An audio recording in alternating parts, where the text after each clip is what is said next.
Well, as you can see, I'm an old fuck now.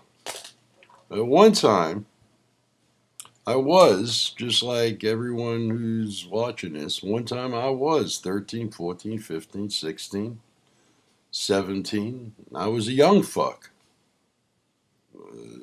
Maybe crazier than who I am now, but certainly, certainly in those years, in those years they didn't have labels for kids the way they have them now. There was no ADD, ADHD, bipolar, obsessional compulsive disorder. All they said was, hey, look at him, he's fucked up. Look at her, she's fucked up. Now, I was, my parents, especially my father, man, you're fucked up. And I guess I was. I mean, at a young age, I started hanging out in bowling alleys, pool rooms. I was smoking cigarettes already.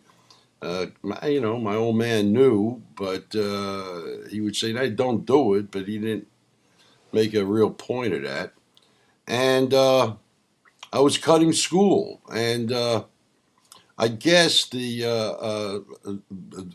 final, the straw that broke the camel's back is when they were called up to school by the assistant principal, and I forgot about their appointment, and I cut school that day, so they were sitting in this fucking office waiting for me to show up, and I was nowhere to be found. I was probably at a pancake house eating pancakes or something. Anyway, when I got home that day, my father said, "Hey, listen, you little son of a bitch. From now on, you're going to work for me every Saturday. And then when the summer comes, which was not too far off, you're going to work at my store. And fuck you and fuck your summer. And that's what's going to happen." Well, I was miserable, of course. But he was he pretended to be a tough guy. And so I knew if I didn't do it, I'd get the shit kicked out of me.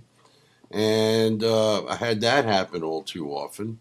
And so I wasn't gonna run away from home. Maybe I should have, but I didn't.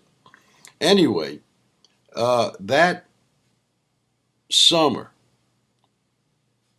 was really a turning point in my life on so many different levels. And I guess that happens to all of us. Stuff that you never ever imagined would happen happens in times that you least imagine it. Same is true today, as a matter of fact, but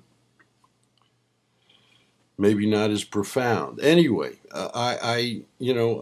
all of this came to me when I began, seeing in the last couple of days a lot of stuff, last couple of weeks really, a lot of stuff that centered around Sam Cooke. And I knew Sam Cooke for a short period of time when I was 16 and 17, and I thought it would be interesting to revisit that in my memoir, Junk Sick. And so this is the beginning of that summer.